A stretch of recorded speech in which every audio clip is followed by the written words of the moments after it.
BNP ব্যতীত আর কিন্তু কোন দল নির্বাচন নিয়ে জোরালো অবস্থানে নাই। কেন?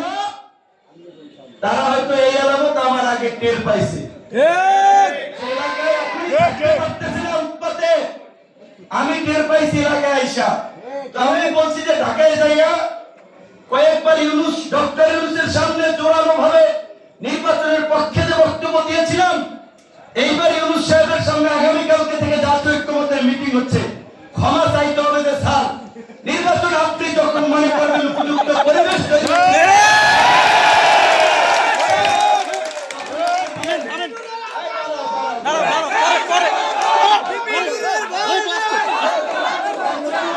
যখন মনে করবে এবং বলবে লেভেল প্লেইং ফিল্ড তৈরি হয়েছে, সবাই নির্বিঘ্নে সভা সমাবেশ করতে পারবে, এলাকায় থাকতে পারবে, হুমকি ধামকি থাকবে না, রাজনৈতিক এই আগেকার সেই আধিপত্য বিস্তারের সংস্কৃতির পরিবর্তন হবে, তখনই নির্বাচনের রোডম্যাপ দিতে হবে।